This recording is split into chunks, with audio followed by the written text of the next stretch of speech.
नमस्कार, आप सभी का विश्व मामलों की भारतीय परिषद में स्वागत है। जैसा कि आप सभी को ज्ञात है कि इस साल श्री गुरु नानक देव जी की 550वीं जयंती मनाई जा रही है। हमारे मध्य विशिष्ट अतिथि के रूप में माननीय श्री हरदीप सिंह पुरी जी, केंद्रीय मंत्री आवासन और शहरी कार्य मंत्रालय तथा नागर विमानन मंत्रालय, स्वतंत्र प्रभार एवं राज्य मंत्री वाणिज्य एवं उद्योग मंत्रालय उपस्थित हैं। उनका मैं परिषद की तरफ से स्वागत करता हूं। आप सभी से अनुरोध है कि अपने मोबाइल फ़ोन को बंद कर लें।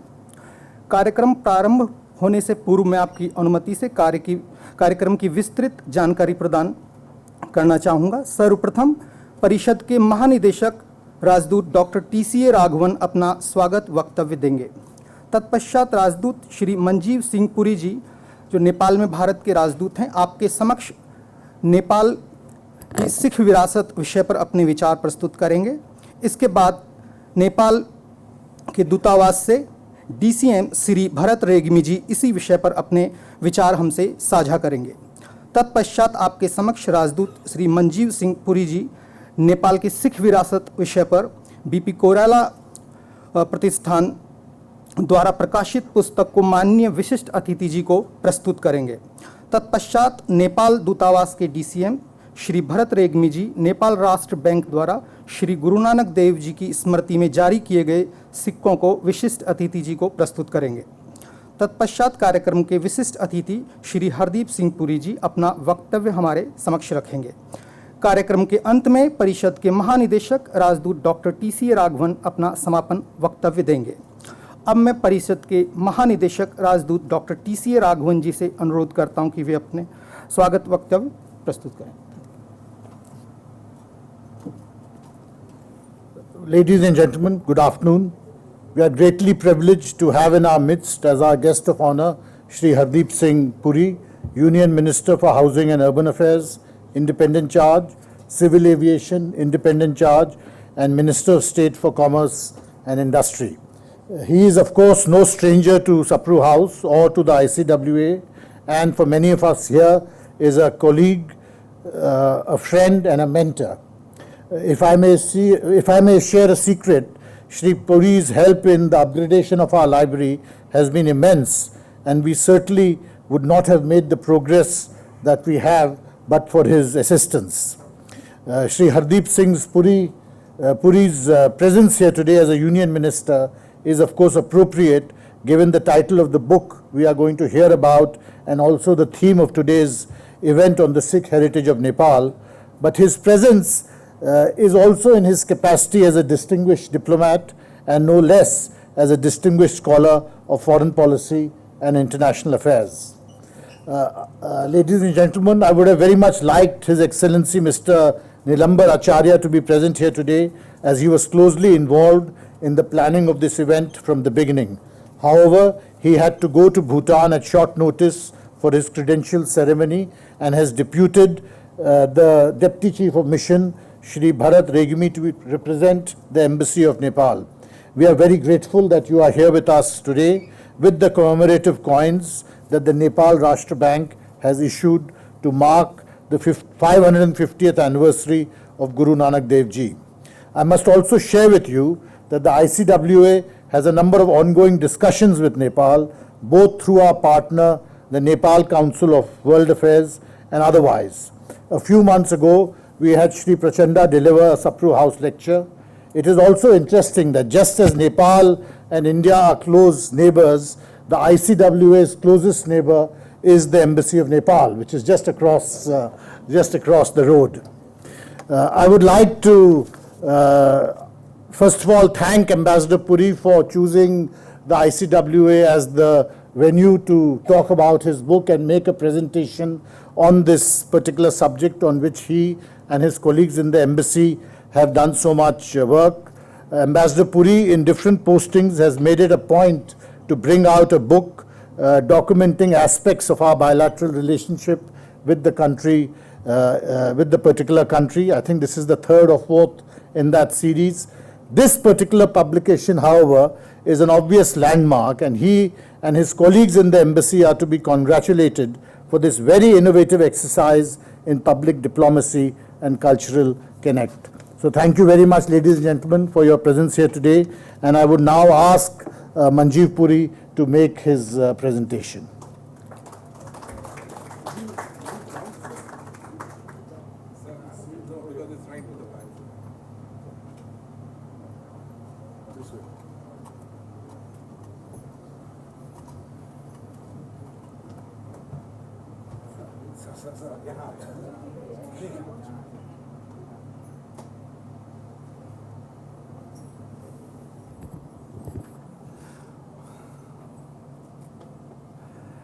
मंच संचालक जी, अगर आपकी अनुमति हो तो मैं शुरू करूं।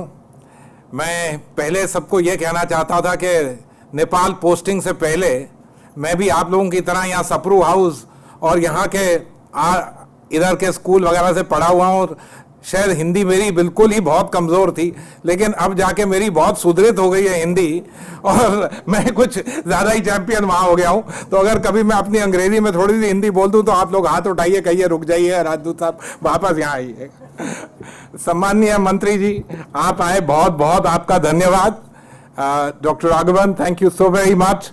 Bharat, my old friend and currently Charge and his ambassador Nilamber Acharya ji, बहुत धन्यवाद. I'm happy to see so many senior colleagues, been mentors to me, former ambassadors to Nepal, several other people here. Thank you very much for being here. I want to start this entire presentation with something slightly different. Let me make a couple of broad points to you first of all. Nepal and India share one of those absolutely unique kind of relationships which perhaps no two countries in the world share. In Nepal, the term that is used is roti beti ke sambandh. Among all the countries of the subcontinent which were not part of India, Nepal certainly is the closest. Let's remember, it has never been colonized. It's always been an independent country, an independent kingdom for much of its existence. Our relationships, and there are 5 Indian states which border Nepal, 1800 kilometers of open border. There are relationships across on every side, whether it's Darjeeling, whether it's Uttarakhand, whether it's Bihar, Uttar Pradesh or West Bengal. There are innumerable cases of marriages, relationships, cross-border holdings, people doing business here. And I must say, I won't be surprised if amongst many of you here, there are people of Nepali origin who are quite cool, quite comfortable, and in India, not only by themselves, but by several generations. That's the nature of the relationship between India and Nepal. What we have tried to do is, in this huge vast of being together and closeness, we tried to just see where does the Sikh community, where does Sikhism and where does the Sikh Gorkha connect fit in. Let me start with something interesting. You know, we all in diplomacy, law, several things, use a very long word called coincidence. It is coincidental that we have come together. It is coincidental that His Excellency the Minister and I share the same word, same family name. It is coincidental I served under him in New York and so on and so forth.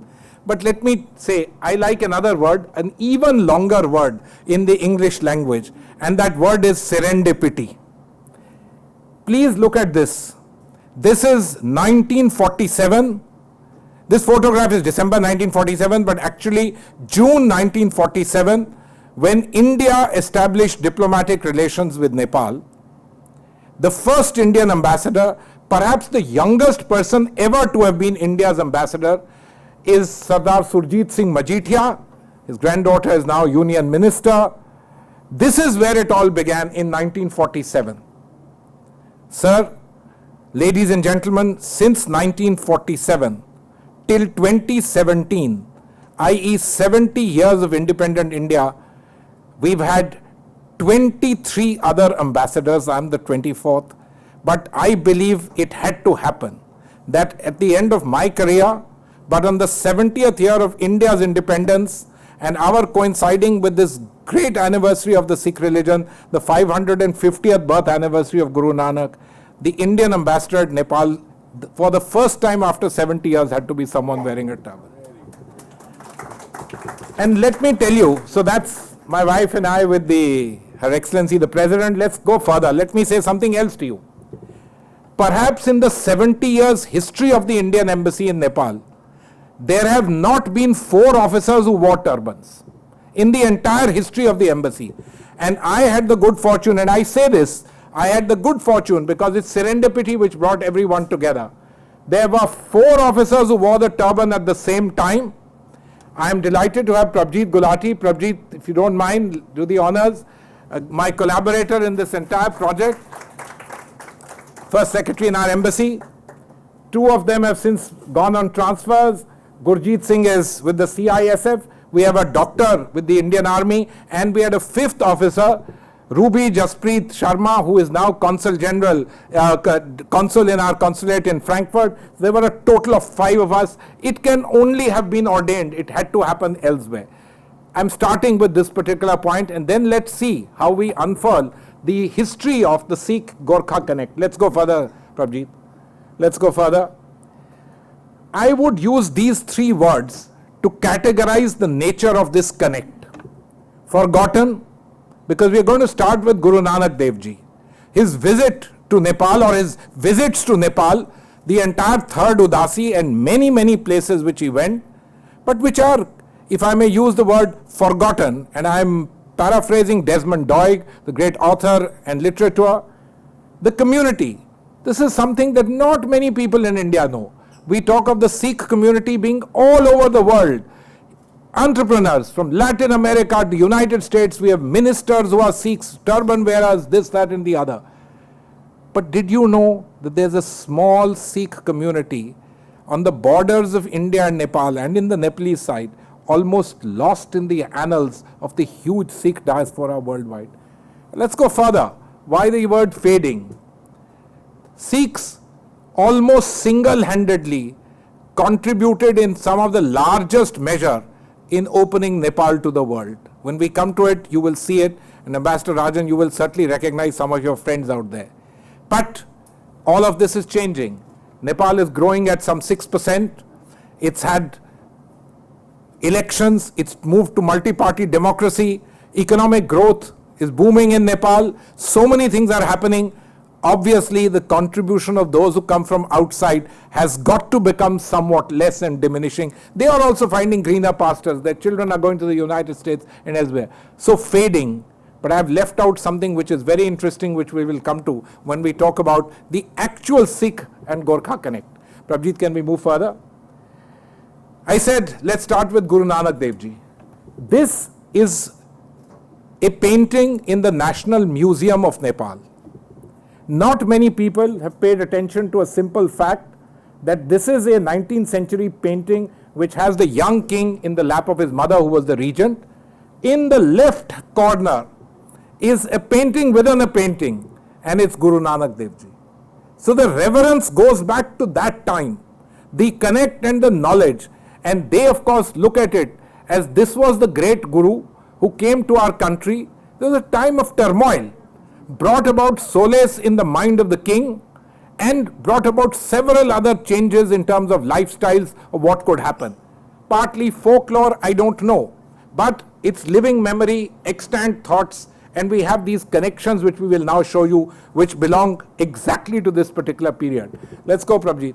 Guru Nanak Mutt in Kathmandu. If any of you have been to Kathmandu, not very far from the Indian Embassy, is this shrine. It used to be located over a span of land which was nearly a couple of 100 acres. Obviously encroached upon in time and so on and so forth. It's on a hill. It's an Udasi shrine. There is a Mahant who presides over it. And of course he's got his own tradition. But he claims that right over 500 years, it's his family, his people who have cared for it. They have a handwritten Guru Granth Sahib. This is the entrance to the shrine. They have a handwritten Guru Granth Sahib. Every day he does the Maryada. Every day he does the Maryada. And he says, I've been looking after it.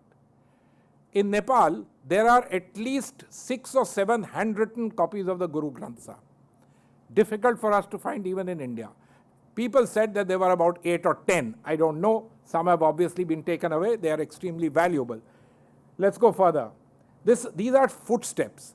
They mark the place under a peepal tree where the lore is that Guru Nanak Dev Ji sat here and meditated. and they've marked this spot. All of us go there, we pay obeisance, the Mahant takes care of the shrine, but it is an important place, but let me say this to you, forgotten. Desmond Doig uses the word forgotten shrine of the Sikhs, but it's really forgotten. Even people like me, after having been there, would go there once a year. It's got a tradition which is a little different from Orthodox Sikhism, but it is something that seems to have kind of slipped the mind, being rediscovered. I'm happy about that. But we'll show you some other things. This, incidentally, is a facsimile of the land records under which some 400 ropanis, that's about 200 odd acres of land, was gifted to this particular shrine. You know, all temples, mosques, gurdwaras have all prospered as a result of land grants. That was the only way they could survive. This was the kind of land grant given to this temple. Much of it has been encroached, but it still has a fairly large amount of land up a steep embankment near the riverside in Kathmandu. Let me show you photographs of at least 4 or 5 other places which in Kathmandu are said to be related to Guru Nanak Dev Ji having spent at least a few days, few months, etc. out there. And he, by the way, visited many other places in Nepal, whether it was Janakpur, whether it is Western Nepal, or even high up in the area close to Tibet, where the Thyang Boche monastery has apparently a bearded monk, a statue of a bearded monk, which celebrated mountaineer says that, the MS Kohli says that this was really Guru Rinpoche as they refer to him. But coming only to Kathmandu, you have Gyaneshwar, a handwritten copy of the Guru Granth Sahib resides here. Let's go further. This is a holy spout. As lore is, it is again something that Guru Nanak Dev Ji did. Scarcity of water and water spouted out there. Let's go further. Shobha Bhagwati is one of the more important Hindu temples in Nepal. The big bell of the temple has this inscription in Gurmukhi. This is not possible. It is just not possible that these inscriptions just came about by themselves. These footprints have got to have something or the other which is linked to what they talk about. Let's go further. Thapathali, another one of these temples. Let's go further. And then let's look at Pashupatinath. For those of you who've been to Kathmandu and those of you who are staunch believers, the Lord Pashupatinath and Pashupatinath complex is one of the most important places of pilgrimage for those of the Hindu religion. But when you enter Pashupatinath, or when you are about to enter, there's a very big sign which says only Hindus. Inside that complex, in 2 places, we have small gurudwaras with handwritten copies of the Guru Granth Sahib. One was recently renovated. Let's move further. So I talked about 500 years back. We now move a couple of 100 years further. And here is a connect which I think is having relevance even today to us. The Gorkha Empire essentially came around the same time as the East India Company started its expansion in India. Around the 1750s, Prithvi Narayan Shah unified Nepal, small principalities brought under his control. The same time the Battle of Plassey happened. There are bound to be conflicts, but Nepal expanded. On the eastern side of Nepal, its borders touched the Teesta River, which is today Sikkim, West Bengal. On the western side, they crossed the Sharda or Mahakali as it's called in Nepal. They crossed the Satluj. They reached Kangra. And now just think about this. If those of you who can conceptualize the map, if the Gorkha troops had taken Kangra, the next step would have been to cut off Kashmir and cut off Tibet from the Indian subcontinent, the plains of Hindustan as it's called. It was absolutely important that the Gorkha advance on the western side had got to be stopped. And Amar Singh Thapa, the legendary general of the Gorkhas, was leading their army. And that's when the court of Maharaja Ranjit Singh, and the seminal date is 1809 in Kangra. Let's move further. 1809 in Kangra, these 2 major armies, the only other major armies in the subcontinent other than the ascendant East India Company and its powers, these 2 squared off against each other. And it was a massive clash, but a clash that was unconclusive. It was a clash in which no one knew who won and who lost. But both decided, yes, it was time to, you go back to where you are, I go back to where I am. All well, but the Sikh court noticed that the Gorkha soldiers were extraordinary soldiers. Extraordinary soldiers in terms of their valor. Just think about it. Where is Kathmandu, the center of Nepal, and where is the Kangra Valley? Just try and see what kind of logistics chain they must be going under. They did not have the benefit of going through the plains of Hindustan. That was out. Only from the hills. Think of the logistical chain of command. And yet, they were exemplary and fantastic in what they were doing. The Sikh army decided we had to have the Gorkhas in the Sikh army. The first set of known recruits is 1815, but actually Qazi Amar Singh Ji, General Amar Singh Ji, left behind two of his sons to join Maharaja Ranjit Singh Ji's army. 1815, 10 soldiers were recruited, and a famous thing called the Lahori Battalion or the Lahori Regiment was constituted in the Sikh army. If I ask you today, and now you are looking at this, other than religion, other than water, Mount Everest, what is the thing that comes to your mind when you think of Nepal? I think sitting in Delhi, most of us would say Gorkha soldiers in the Indian army. Do you know what they are called?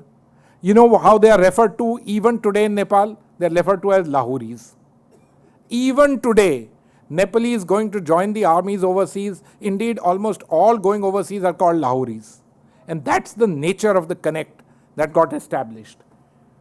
Bal Bahadur Kumar, one of the legendary soldiers who joined the Lahori regiment, was martyred in 1822 in the famous campaigns in Afghanistan led by the Sikhs. So that's the nature of the relationship. But let me take you further than this. This is very, very seminal, which is why I'm spending a little bit of time. Here is the First Sikh War. This is after Maharaja Ranjit Singh's demise. Look at the composition of the Sikh army. And right at the top, you see one Gurkha Paltan with Captain Kuldeep Singh. It became incorporated just as the East India Company, after the Treaty of Sugauli 1816, started incorporating Gurkha soldiers. So did the Sikh army. And they became a very important and integral component. But let's see what happened on the political front. Let's see further. Look, there are many stories. There are many conjectures to all of this. There were attempts at rapprochement between the Sikh court and the Gorkha court. Obviously, the British, who were the dominant force, were clever enough and made sure that this rapprochement came to nothing. But look at some of the attempts. Between 1830 and 1850, the Nepalese sent 4 or 5 major missions to the Sikh. Captain Kardir Singh Khatri, Kaji Kullu Singh, and this Matbar Singh and Bhupal Singh, they are related closely to the royal family, went to the court, and the reason they were allowed to pass through the plains of Hindustan was they sought permission to go to the great spring of Jwalamukhi and pay obeisance. That being sacred to the Hindus, they were allowed to go. But they actually landed up at the court of the Sikh armies and at the Lahore court and wanted to do some kind of relationship. It didn't work out. There are various reasons. But let me tell you another very interesting connect. 1841 is the Zorawar Singh mission to Tibet. This resulted in nothing so very spectacular, because at the end of it, Zorawar Singh himself was killed. And nearly 200 Sikhs were left behind in Tibet. 1855, when the Nepalese-Tibet war happened, and the Nepalese turned out victorious, one of the clauses inserted in the treaty was that Sikhs who want to return may be allowed to come back and come back via Nepal. 100 of them returned and were feted in Kathmandu with medals, medallions and saropas. It's the nature of the connect, because both courts recognized how important, how much valor and how much commonality they shared. Let's look at the next slide. Look, today we can pontificate about this. Had there been a tripartite alliance between the Nepal, the Sikhs, the Marathas, could it have changed history? Maybe. I don't know the answers to it. After that, we've had 1857. We know what had happened. But I think, right, wrong, I don't want to go into that debate. But the fact of the matter is, the Sikhs and the Gorkha connect possibly were the defining features of the way the subcontinent got ruled thereafter. Without any doubt, We can talk about the martial races theory, the fact that the Sikhs predominant recruitments, the Gorkha recruitments into the Indian army, the British Indian army. But this connect possibly has been the single biggest factor in terms of the military power exercised in the subcontinent post 1857. Let me take you many, many years further from that. When the Sikh Empire collapsed, Rani Jind Kaur, Jindan as she was known, was chased all over from Punjab, and she ended up being imprisoned at Chunar. Chunar is a fort very close to Varanasi. Now today, if you are a political prisoner and you can manage to escape, you think nothing of taking a flight, a ship, or God knows what, and seeking asylum in Western Europe, United States, and so on and so forth. But think about 1849. Where could somebody, a political prisoner imprisoned in India, the plains of Hindustan, where could he or she go? The only alternative was the only part of geography in the region that was not colonized, not part of them, that was Nepal. She walked all the way from Varanasi and reached Kathmandu, was received like a queen. Of course, the British were in control. She couldn't do much of her political activities.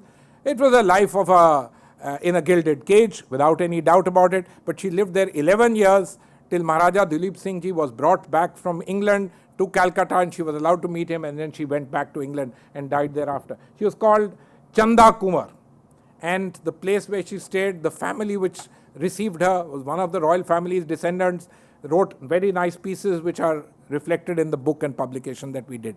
But I'm going to say something further from this to you. Let's go to the next slide. You know, Rani Jind Kaur, when she came to Nepal, she was also accompanied by a large number of Sikhs who escaped from the British tyranny and the changes that were taking place in Nepal. They all walked with her all the way to what is today's border between Uttar Pradesh and Nepal and settled there. And this community of Sikhs around Nepalganj, they have maintained since 1850s, 1860s, all the accoutrements of being Sikhs. They wear turbans, unshorn hair, they maintain gurdwaras. But sir, any of us who goes there, we find it extremely difficult. They don't speak Hindi. They don't speak, of course, English. They don't speak Punjabi. They know you, we know them, but they are Nepalis in every sense of the term, proud members of the Nepalese society. And yet, this community has kept up the lovely Sikh traditions for 150 years, which is why I told you, lost. Lost in the annals of the global Sikh situation, where today we are boasting of, cabinet ministers, this, that, and the other. But here we have this lovely community. Let's see the next slide. Coming from this business of coming from armies, obviously there was always a great fascination. We want to join uniformed services. It wasn't easy for these guys who were eking out their lives as marginal farmers. But several of them have now joined the Nepal police. One of them became a martyr during the insurgency led by the Maoists, etc., and was decorated. We came to know of this because two of us went to Simikot. Simikot is the staging point for the Kailash Mansarovar Yatra. And when we reached Simikot, which is at a height of about 11,000 feet, we were received there, and there was this young chap in a patka standing out there. And he saluted me. I said Sat Sri Akal to him, no reply. I spoke to him in Punjabi, no reply. I said something to him in Hindi, no reply. And somebody came to me and said, why are you speaking to him in your language? He's Nepali. So I thought, some guy who's come recently born. Slowly, we started delving into it and said, no, these are guys who came 150 years back, 160 years back. This is a community of Sikhs which just grew up in Nepal. And this is the absolutely beautiful thing, which today, to the extent we are doing something. One of these boys, incidentally, is pursuing PhD in cyber forensics at the Gujarat Forensic University. I was very happy to sponsor his scholarship there. But look at the kind of changes. People eking out marginal existence on the border of India and Nepal, largely forgotten. But we take this further. Prabjit, let's move on to our next set of slides. So, Nepal was a cloistered country till the 1950s. There was no road that led to Nepal. roads went up to the Indian border. Kathmandu had about 3 kilometers of paved road, but to get your car to Kathmandu, it had to be carried in a kind of palanquin fashion all the way up the hills, about 76 miles. In fact, I am very delighted that here I see some people whose parents and others have been involved in the famous India Cooperation Mission and the projects and what excellent work that they did out there. But the fact of the matter is, situation was such that it was a cloistered country. It was a country which did not encourage too much contact with outsiders. They had contacts with Tibet, they had contacts with India, but really very little. Into this realm walks in this Sikh gentleman in 1920s, Sadar Manohar Singh. He did his engineering in Lucknow, and frankly I have no idea what made him walk northwards. So instead of taking up a job in one of the PWD departments of the British India, he walked north and found himself a job in the Rana's regime in Nepal and became the first engineer in their city of Kathmandu. All the water pipes were laid by him under his charge. And look at this, 30 years later, there were still hardly any people who were trained for this. His son, who again graduated from India, went back and joined his father. And they used to say that till 30 years back in Nepal, if you wanted to know where the water pipes were laid in Kathmandu, you asked Sadar Manohar Singh, and after that Sadar Hardeep Singh, because nobody had maps. Right, Bharat? Literally, that's the way the two are known. And now let me show you one other facet, and then we will stop at that. Look, Sikhs are known all over the world as the great transporters. When we go to New York, we look for a Sikh driving a taxi. We've had people do this all over India, Eastern India, anywhere. They were the bulwark of doing this in Nepal too. When we built the Tribhuvan highway, which opened the route to get to Kathmandu from the Indian border, the Indian engineers were building the roads. But roads are lifeless. If there's no economy, there's no transport, there's nothing following. It was these intrepid Sikhs who came essentially from a part of India called Poonch, Jammu, that area. But they've been very good at this transport business. They led the way. Look at the way the first trucks were brought. There are no bridges. 3 boats tied together, pulled across. Because if the boat goes, the river is going left or right. Pulled across, and this truck, to travel a distance of, let's say, 5 miles would take 2 days because nobody knew the way. And on a Pagdandi tried driving a truck. But the kind of work that they did, even today, they are remembered by everyone. They led the development of the transport sector there. And as people would say, in those days, if the driver of your truck or the driver of your bus, more importantly, was not somebody wearing a turban, you did not board the bus. This was partly a matter of the technical side of things. The guys were qualified, people had trust in them. But on the other hand, it was also a tremendous measure that these were people with valor and honor. And you could trust your wives, daughters. Nepal's always had a migrant economy. To travel on these buses, if this gentleman with the turban was driving this particular bus, you would be safe. Let's have a look at the next one. This is a beautiful photograph. Nepal Public Motor Service, the first bus company in Nepal, started by great Sikh family, Sadar Pritam Singh and several others. And look at its PO box number 20. That's how all these things happened. That's the start of it all. So look at this. This is building the Tribhuvan highway. Again, Indian engineers in the forefront. And again, I'm very happy for the purposes of our presentation here. Friends from the Sikh community, right at the top of the engineering services, the support services for the engineering, and really making the road transport come to life. You know, since then, Sikhs have led in the area of aviation. There have been doctors, there have been teachers, they've set up schools. There's a lady who's running a fashion house in Kathmandu. Obviously, Punjabi food, whether it's chana tikka, masala or whatever it is, very popular. All of this they've contributed. But we just chose 2 very seminal aspects of this particular contribution. But again, as I bring you back to what I said, these contributions, their presence certainly is going to fade. It has to. They have to find other greener pastures. They are cutting edge of entrepreneurship. Nepal today has enough of its own. They have to get back into the game. And these people have to move on to even greater pastures than what they can do. Prabhjit, let's go a little further. You know, there are not many places in the world where other people embrace your religion. And when I mean embrace, I really mean conversion. Yes, I know we've seen some of it in the West of late, but in our parts of the world, no, it really doesn't happen very much. Chet Prasad Lamsal, from a good, normal Nepali Brahminical family, came to India to study. Happened to be living with his father's friends near a Gurdwara and says just one thing: I got the call. I got so much taken in. He's Bhai Gurbaksh Singh. If he stood here, you would classify me to not be an Indian and not be a Sikh. His diction, his accent, the way he speaks, his knowledge of Gurumukhi is so perfect and so good. And frankly, you can't even make out slightly different features. That is Chet Prasad Lamsal, Bhai Gurbaksh Singh. We'll show you some more who've embraced Sikhism. Look at all this. These are the wonderful people, and this is what would tend to keep this entire community and the wonderful work they're on. Now today, there are Sikh communities, of course, in Kathmandu in large measure. This is our Gurdwara in Kathmandu, started in the 1960s, then rebuilt in the 1980s. Some people here have personally also contributed. Good to see you all here. Sitting in our midst, we have Jasleen, and her father used to be a member of the Indian Cooperation Mission. Let's go further. We have Sikh communities in Birganj, another one in Krishnanagar. Krishnanagar is very close to Lucknow. So there's a huge Indian community, Sikh community in a place called Barni.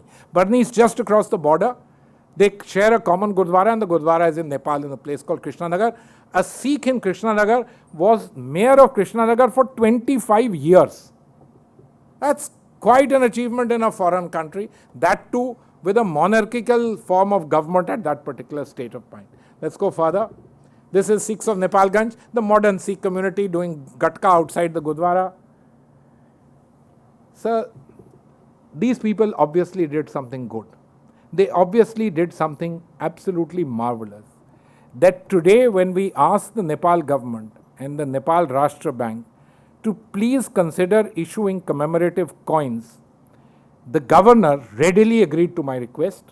Later on he confided that when I made the request to him, he was reminded of his time studying in India, when his Sikh friend used to take him to the Gurdwara and he used to eat langar out there.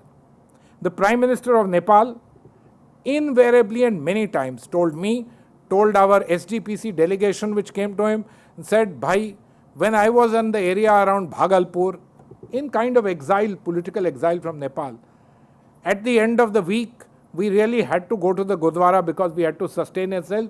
आप ही लोगों ने हम लोगों को पनाप दिया, and without asking for anything. So the Sangat, the Pangat and the Langar remains in the minds ingrained of everybody in Nepal.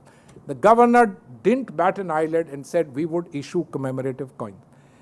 Ladies and gentlemen, I want to tell you, there are not many cases in the whole world where countries issue legal tender for someone else. And with someone else, this is not a medallion. It's a legal tender. There are two coins, 2,500 rupees and 1,000 rupees. They are in silver. And there's a cupro nickel coin of 100 Nepalese rupees. These can be traded. You can use them. Nobody will, but that's a different matter. Incidentally, all of this is again serendipity. This machine is one of the oldest mint stamping machines in the whole world. It's 1745. Nepal used to mint coins for Tibet and so many other places in those days. Somehow this machine landed up out there. The machine is going to be phased out, put in a museum. It is right in the area of Kathmandu which was struck by the earthquake, so was due for demolition. When I made the request to him, he says, you know, my first thought was that next week we had said we would start the demolition work and remove this machine to a museum. Now that you've made it, we have to postpone it by 2 months. Sir, to mint just 1,000 coins took them more than 2 months because the ingot of silver or cupro nickel had to be melted, made into strips, hand beaten. The casks were then cut. Prabjeet spent a lot of time sitting with them as they carved these particular casks, and then each and every coin has been done by hand, the stamping machine. It's like one of those things in the laboratory. 1, 2, 3, there's no automatic process, nothing going on further. This is the nature of the connect, and that is what has enabled us to do this. It's the great relations between India and Nepal. The great relations at the level of the government. Our Prime Minister visited Nepal 4 times during the last tenure. I don't think he's been to any country on 4 occasions. The love and affection received by him, received by India. This relationship, coupled with what the Sikh community's own contribution, that is what got them to do this. I was the instrument of asking this. My colleagues were the instruments of doing this. But this is what allowed all this to happen. Let's go further. These are the coins, sir. Please have a look. Let's go further, Prabjit. Sir, I started with serendipity. Let me say something else to you, Honorable Minister. Sir, when you walked in, you spoke about CPWD. I want to tell you, perhaps the finest work done by the CPWD outside the central vista, whichever way we look at it, is India House in Kathmandu. When most people walk in there, and I wrote recently about it, they all tell me it can't be. I said, well, it is, and let me tell you, it is certainly one of the finest residences that India possesses. Sir, but I want to draw your attention to something which you perhaps know, but not many others know. Let's look at the next slide. Sir, please look at this. The Honorable Minister and I share many things, you all know that. But did you know that through his wife, he's very closely connected to Nepal? Honorable Minister's wife, her father was one of the leading members of the Indian legal service, was appointed legal advisor to the King of Nepal, and served with great distinction. Very well remembered even now, some of the laws having been drafted by him.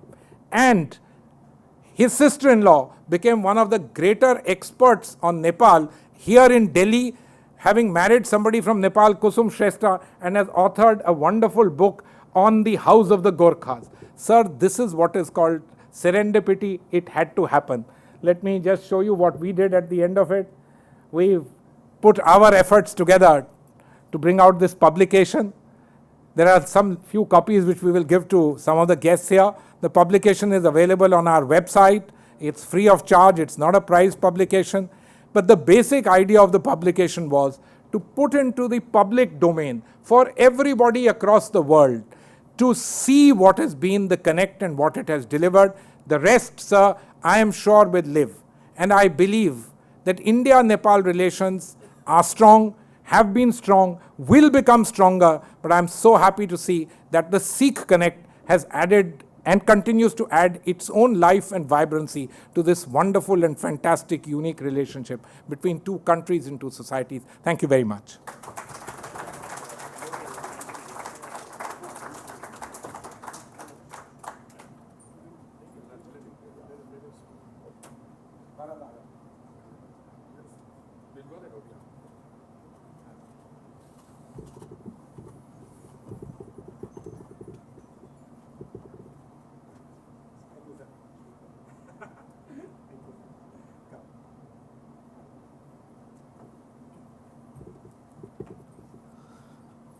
हमारे मध्य किन्हीं कारणों से नेपाल के राजदूत श्री नीलांबर आचार्य जी नहीं हैं, इसलिए नेपाल दूतावास की तरफ से डीसीएम श्री भरत रेग्मी जी इस विषय पर अपने विचार हमारे समक्ष रखेंगे।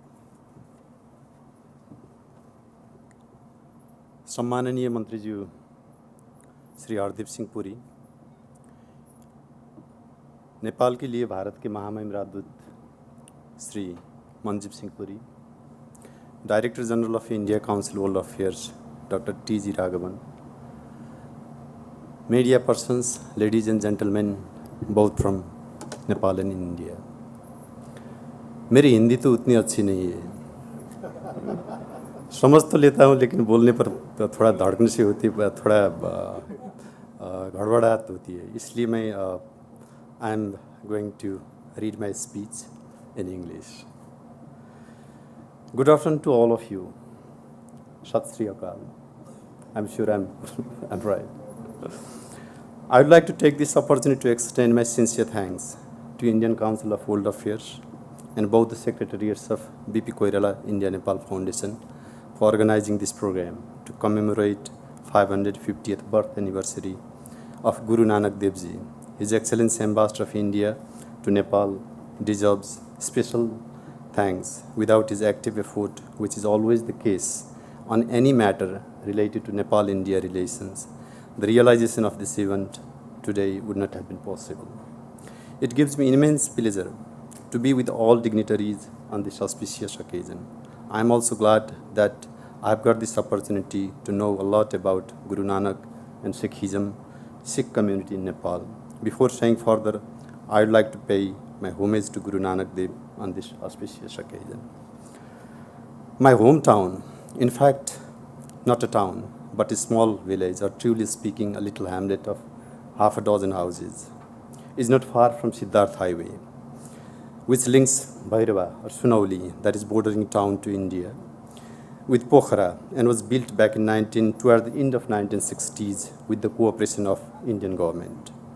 During our childhood, seeing the blacktop highway, and buses and trucks running along that road itself would be always a matter of curiosity. Our childhood curiosity would be further aided by seeing the personality seated on the driving seat, the tall figure with his thick beard, kada on his wrist, and more prominently, a turban on his head, which were so unique to us in those days. We would be positively interested what would have been kept under those turbans. Later, as I grew, I knew that, I came to know that they belonged to Sikh community. I knew that they were famous throughout the world for their bravery, for their honesty and truthfulness, for their entrepreneurship and innovativeness, for their mirth and always happy mood. Came to know that they followed Sikhism propounded by Guru Nanak Dev. Yet my knowledge about Sikh and Sikhism is still rather limited. I have heard about the fight between Gorkhas and Sikh, both famous for their bravery in Kangra, but do not know in detail about that until I heard Ambassador Puri. I have heard about the visit of Guru Nanak to Nepal, but was not aware till yesterday that he had spent more than a year meditating in Nepal and had traveled as far as Janakpur and Koshi area in those days when means of transportation were scarce. I was not aware that Maharani Jind Kaur had gone to Nepal, was not aware about so many shrines of Sikhism exist in Nepal, was not aware that there are Sikhanpurwa, Jamunaha and Bankatawa in western Nepal. I had heard about the Holy Guru Granth Sahib but not gone through it in its details, that in Sikhism God is first formless, God is beyond time and space, so philosophical a view, that the goal of Sikhs is to build a close, loving relationship with God, that all men are equal through judicious notion, that this world is garden and Lord is its gardener, cherishing all, so assuring a thought. Honestly speaking, with my limited knowledge, that childhood curiosity about turban and about beard remained in my mind for long. Wherever I went and saw them, and you are more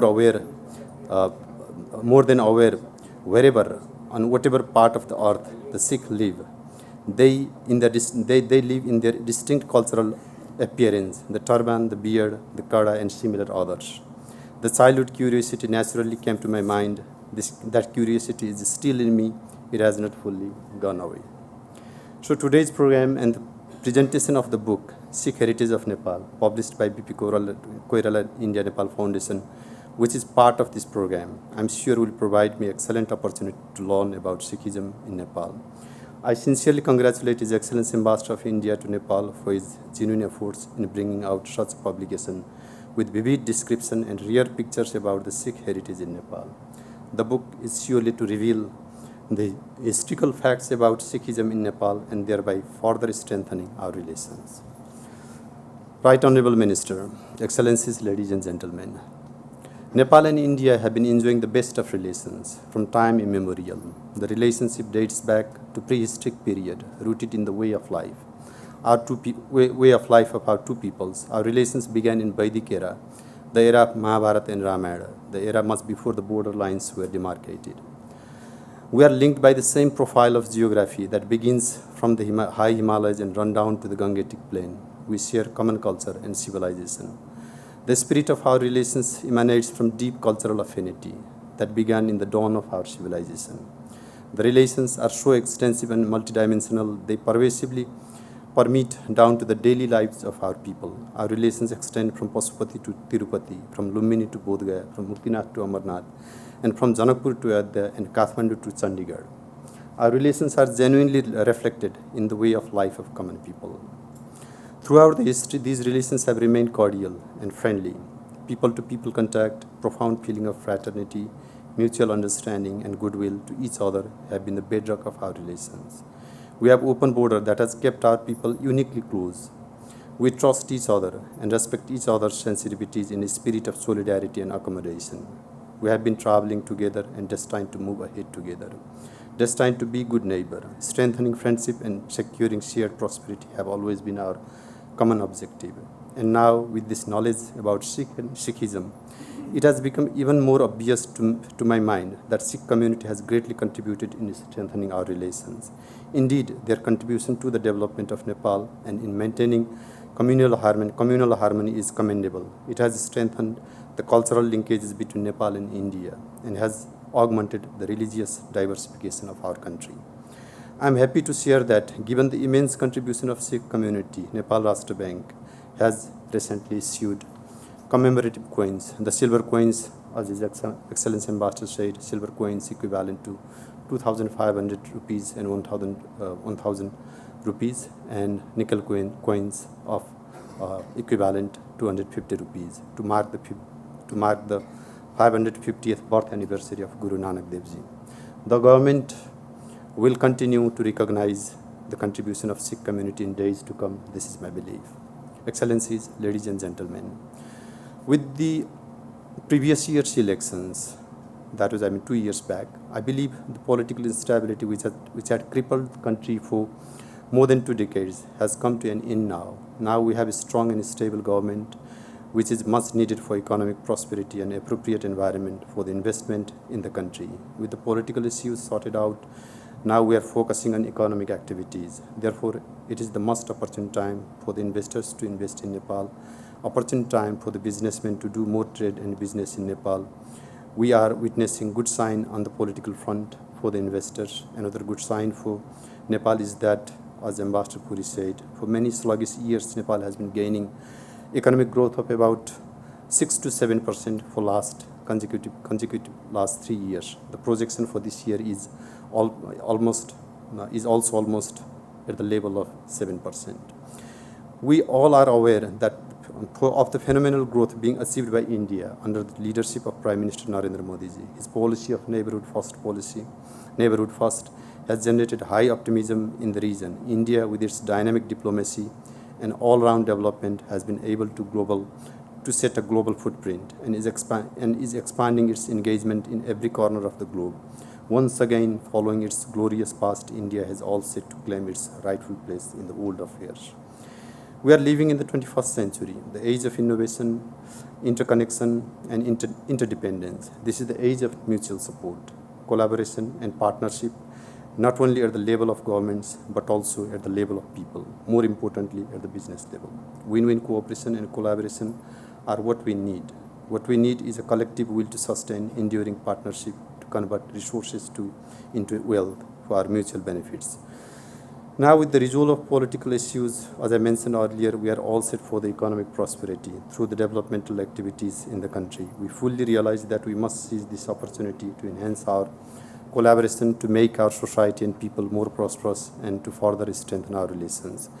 The exchange of high-level visits in recent years have strengthened our relations than ever before. During such visits, economic development and prosperity of both countries, collaboration in investment and tourism, mutual trade and economic growth are the priority agendas. While India has achieved remarkable pace of development in all areas in recent years, following the formation of the current government in Nepal, we have set prosperity and economic development of the country as topmost priority of the government. The contribution of Sikh community, who, as I said earlier, are known for their innovativeness, friendly behavior, and entrepreneurship, would certainly aid to our developmental efforts.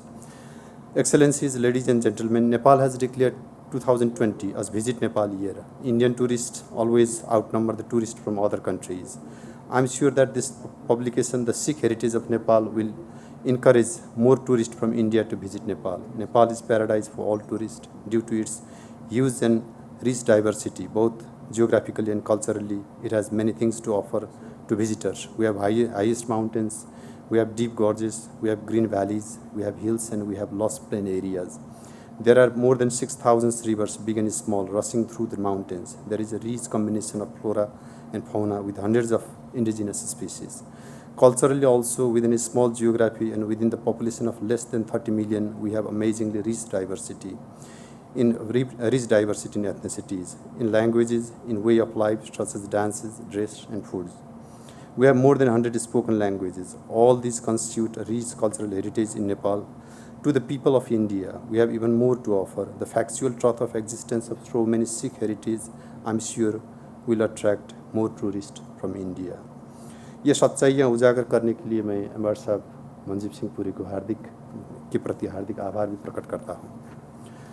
At least one time visit to Nepal in your life will certainly be spiritually unique experience. In Nepal, you always feel that you are at home with your own family, for the Sikh community with your own Sikh brothers.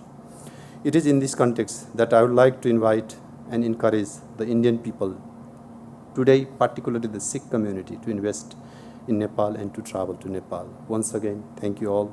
My homage to Guru Nanak Dev and my heartiest respect to people of Sikh community on this auspicious day. Thank you. Namaskar.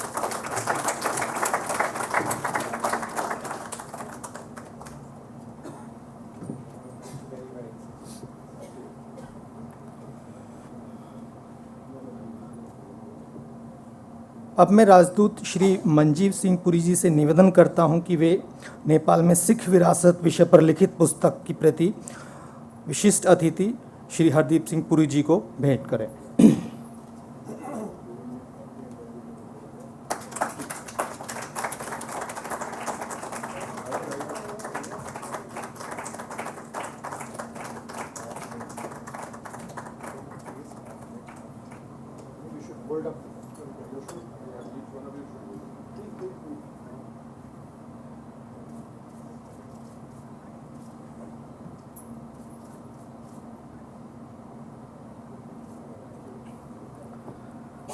अब मैं DCM Shri Bharat Regmi जी से आग्रह करता हूं कि वे नेपाल राष्ट्र bank द्वारा श्री गुरु नानक देव जी की स्मृति में जारी किए गए सिक्कों को विशिष्ट अतिथि जी को प्रस्तुत करें.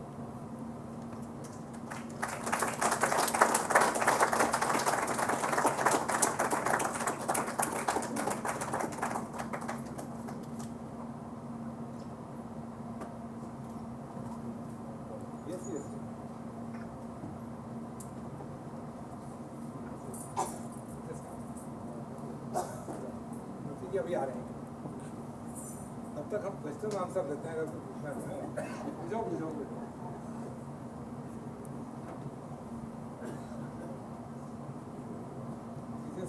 एक मिनट फोन करके अभी पूछिएगा, आप संचालन करिएगा मंच.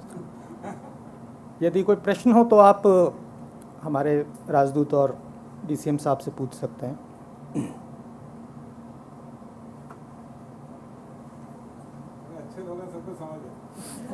Please go ahead. I have one suggestion. Please. When you're doing so much for, spreading the Sikhism and things, so there is the community which is lost. How are we doing efforts to imbibe them in the mainstream as in Sikhi? Are we teaching them Gurmukhi? Are we doing something? Because there are handwritten Guru Granth Sahib say. So once they don't know, they cannot follow. That's what my personal call is.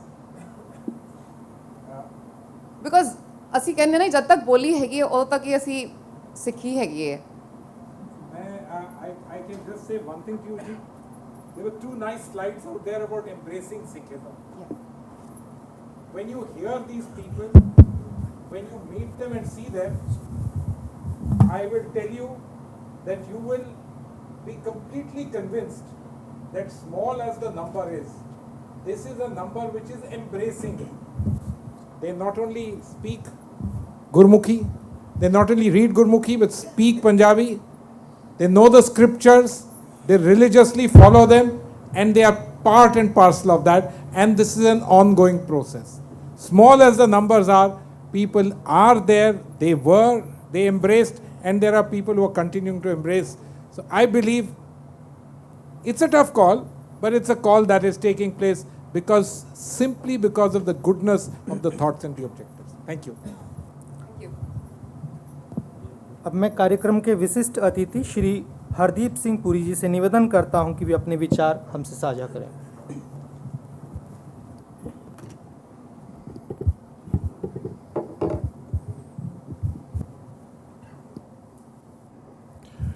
Nepal के राजदूतावास में इस समय chargé d'affaires Bharat Kumar Regami ji, my close friends and collaborators,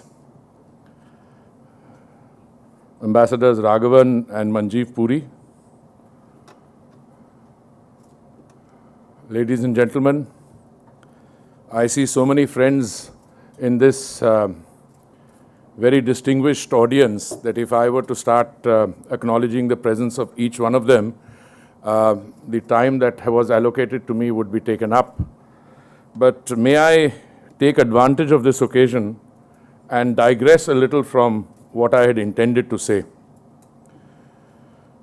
Manjeev, I was a student of history along with Raghavan much before any of us became professional diplomats, if that can be used as a term. And there is one lesson that I learned as a student of history, is that there is no such thing as coincidence.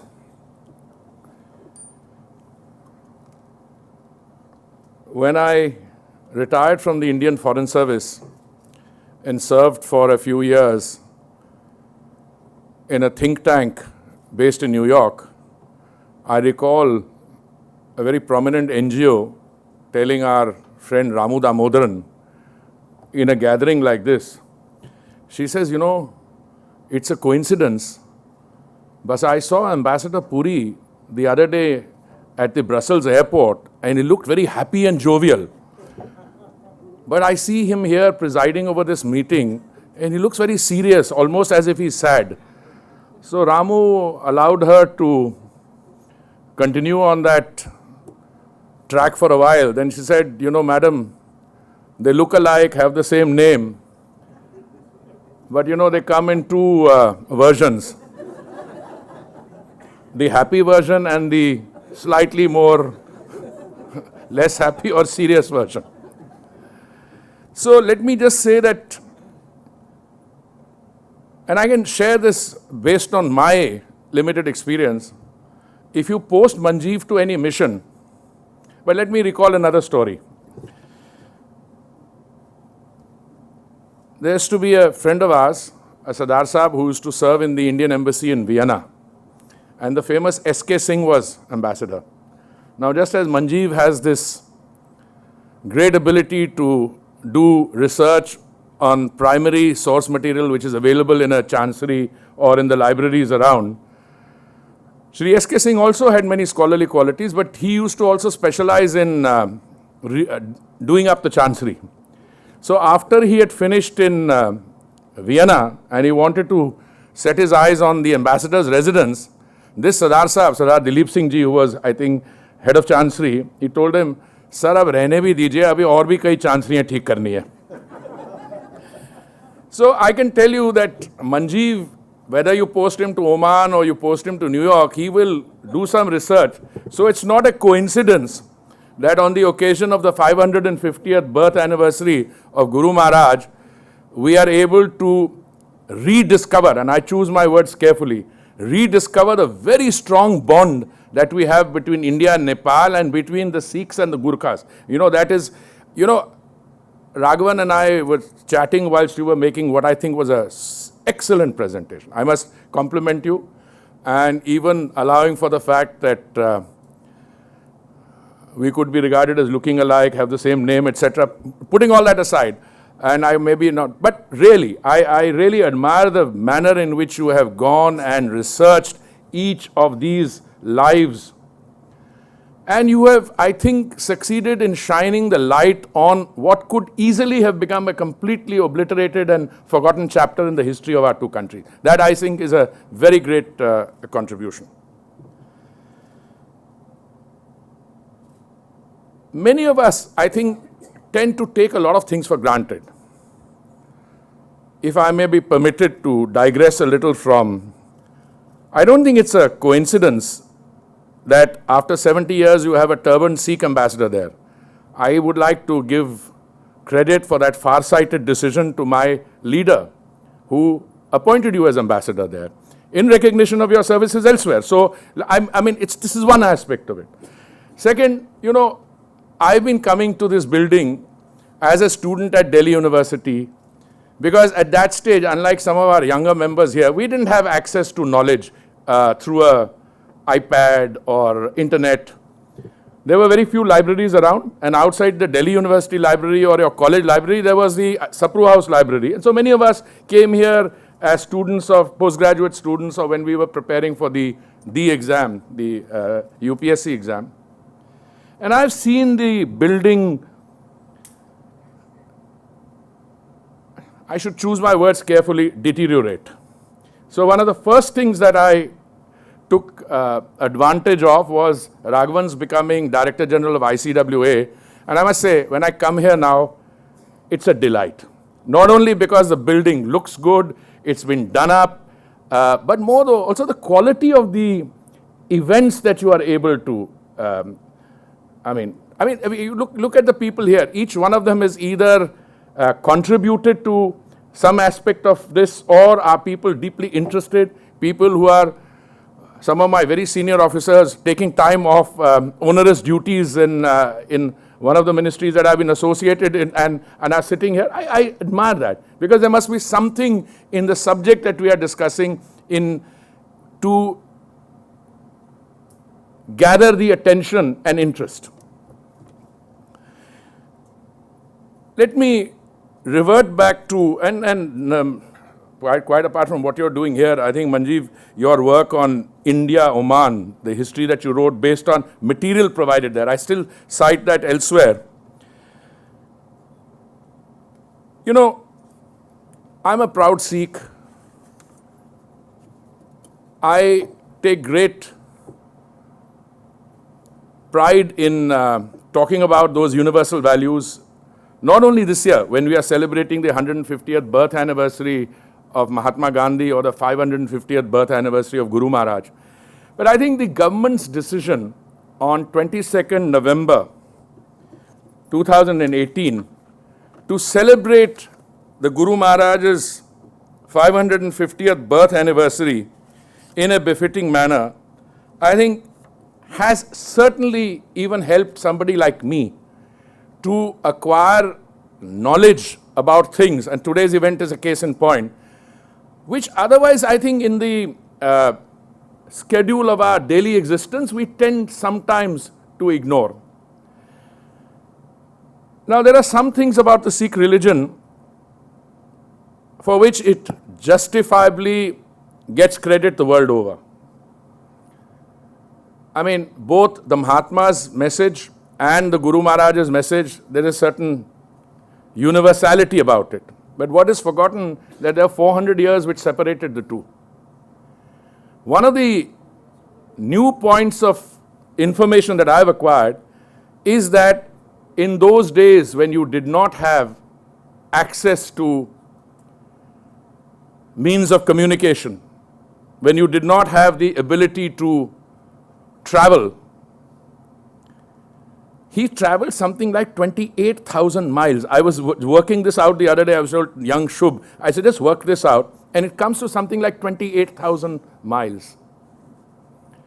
Another very prominent member of our community, who's not here today, but whom we all know and deeply respect, he gave a lecture the other day at the India Gate, where I think the Delhi Gurdwara committee and they were celebrating the 550th birth.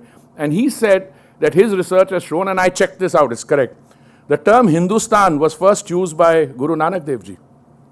So to say that, this is part of later Islamic, medieval and, British period, this is 550 years ago. Now, I can never participate in a discussion like this without taking a dig at the British cartographer, and then I'll come back to some other messages. Look at the genius of the guys who were drawing the maps. And this really strikes home now in a year like this when we are celebrating the 550th birth anniversary, because a number of decisions were taken on 22nd November 2018 to open the Kartarpur Langa or corridor, to celebrate, to convert Sultanpur Lodi into a heritage city along smart city principles. And thereby hangs another tale which I will tell you sometime. Which is it? Is it a heritage city or a smart city? Because that's where my ministry comes in. To open centers of learning in universities in the United Kingdom, in Canada, and so on. But when you look at the whole issue, you find that at least two of the prominent Gurdwara Sahibs which are associated with Guru Maharaj's life, Nankana Sahib and Kartarpur, are on that side of the boundary, and the others, you know, Dera Baba Nanak, Sultanpur, Lodi, it's on this side of the border. Now, I don't think it would have required too much of adjustment if the intent of the cartographer had been right. You could have easily, with a little drawl of the line, adjusted it with some compensation, etc., whatever is being done. I mean, so I'm just making a technical point. I don't want to take this beyond that. Amongst the other major preoccupations that we have today, I mean, what are our preoccupations today? Gender empowerment and sustainable development. There are clear references in the teachings of the Guru Maharaj and etc. on both. And I think without any doubt, you can say that both in terms of green, ecological, sustainable development and gender empowerment. It took the United Nations, when was the United Nations founded? Sometime 1945. It was in 2010 when the entity called UN Women, incidentally Lakshmi would have loved to be here, but for the fact she's down with nursing a bad cold. But when UN entity, UN Women was established. Today, no matter which way you look at it, the essential, the core teachings, I mean, the Sustainable Development Agenda, which we all worked on in the aftermath of the Millennium Development Goals, how many years prior to that did the Guru Maharaj already focus on that? Now, I'm absolutely clear that none of this is coincidence, that there are decisions which individuals take, those who are in a decision-making capacity, and therefore I think that the study of the role of the individual is far more important, because sometimes you become complacent, you allow events to take place.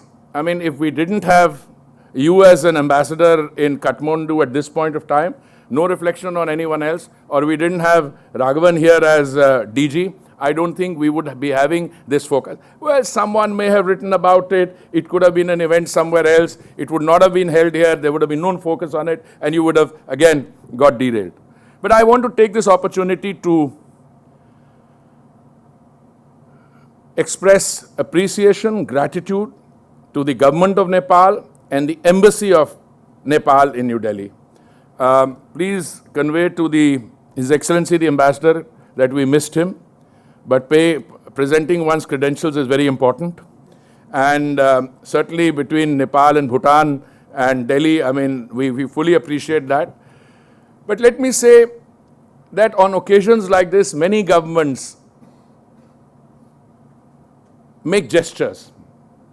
I mean, you can produce a coin and the coin would be, you can produce a stamp, you can release a stamp, you can have a first day cover, that will go into some collector's album, but to make it legal tender and the commitment and affection with which it's been done deserves, I think, not only acknowledgement, but our gratitude at the highest level. So I'm delighted that the kind of importance that we attach to our relations with Nepal is reciprocated, and that these ties, I think, are in many respects sui generis. You can't categorize these in any other way. Sometimes I believe we tend to take advantage of this, sometimes not being aware of sensitivities involved, etc. But that's part of a relationship between two close and very friendly neighbors. I have had the privilege of a long association with the world of diplomacy, and I can share with you just one parting thought, Ambassador Raghavan, that because you always have this constant tussle between continuity and change, and because we are part of that daily change, we can't sometimes make an assessment which is clinical about the extent to which things are changing. Because the initial tradition, continuity is at, and nowhere is this more important than I think in the world of diplomacy. The entire conduct and evaluating processes of diplomacy, I think, have changed. Earlier, when envoys were sent by monarchies to each other and they went and presented their credentials to a court, stayed 2 months, took gifts along and brought back, diplomacy was, something very rarefied, etc. But today, in the age of instant communication, people-to-people contact, and in a time of rapid economic development, in which the sustainability part is one, I think the world of diplomacy has changed completely. So let me say to you, and you've been one of our leaders in the forefront of this process, and I'm very happy that you are using the ICWA not only as a platform for visiting heads of state and government, but also for pushing discussion in the direction of what the world would look like in the coming years. I can tell you 2 or 3 things and then I'm going to conclude. Look, in 2 of the ministries that I have the association and privilege of being associated with, one is the Urban and Housing Affairs Ministry. We will have 600 million people living in urban spaces by the year 2030, 600 million. 70% of the India of 2030 is still to be built. And a McKinsey study showed that every year India has to construct something between 700 and 900 million square meters of urban space, which is, if everything else is equal, that's the equivalent of 1 Chicago every year. And that's what is happening. If I tell you the kind of changes that Delhi is going to see, I mean, Central Vista, the whole planning is one day, and it's being done in record time. I think the decision was announced about a month ago. In a week's time, we'll be, making some important announcement. Much of our urban spaces have come up as a result of unplanned, robust urbanization with nobody in charge. We are in the process of taking some very important announcing decisions on how to confer rights to those who are living in these dilapidated, unauthorized colonies and how to redo that. Urban transport. We have 680 kilometers of metro in operation, another 600 in the process, but we are going to come up with policies on metro light we have, metro on tires. So the world is changing. And I believe that new area which recalls for use of technology, to better lives, to completely transform, that's one of the new areas. So I think when you deal with the Indian Council of World Affairs, and thank God we were able to resurrect this from where it was and make it into a professional outfit, please also look at the avenues of cooperation which are open as a result of these 2. I'll come to civil aviation just to conclude. We have just 7% penetration. That is 7% of Indians use airspace, and we are growing at 17%. Now, if you transit from a $2.5 or $3 trillion economy, which has low per capita, to a $5 trillion economy where per capita doubles, you know what the biggest story in town in diplomacy is? Civil aviation access. The amount of desire there is for more flights into India. So that must say something. Of course, you talk about the economic slowdown, and I'm one of those who says always acknowledge a problem. But to tell you the story on cars, just to conclude, yes, there is a growth and there is a stagnant, there's sometimes a slowdown. But look at the picture in totality. When I became Minister for Urban Affairs, the total number of people who used to ride the Delhi metro was 2.4 million in a day. Do you know what it is today? Over 6 million. If you look at what Ola and Uber does, now it stands to reason that when you transit from being a developing country to how many of us in New York used our own cars? I didn't have a car. I don't think you had a car either. So if you wanted to get around, sometimes you took a metro or a public transport, or you hailed a cab, etc. So the world is changing, and India, I think, is positioned itself somewhere in between. But look at we are paying a tribute to a teacher. Somebody on TV yesterday described him in beautiful terms. He said he was the prince of the interfaith, this thing. 550 years ago, he had the universal messages. And I read somewhere this morning that much more powerful than, holding both your hands together in prayer is when you're holding your hand out and offering langar in a society. So congratulations to all of you. You've really refocused on what could easily have become a forgotten part of our very valuable heritage and existence. And thank you for having me here this afternoon. Thank you very much.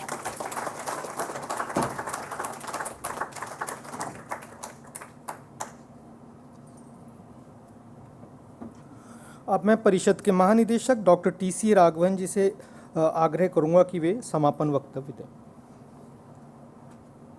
Thank you very much. It remains for me to thank all of you, especially the Embassy of Nepal in New Delhi, Ambassador Manjeev Puri and the Embassy of India in Kathmandu, the BP Koirala Foundation, and on behalf of all of us to thank Shri Hardeep Singh Puri for his presence here today. Thank you, Manjeev, for this wonderful presentation.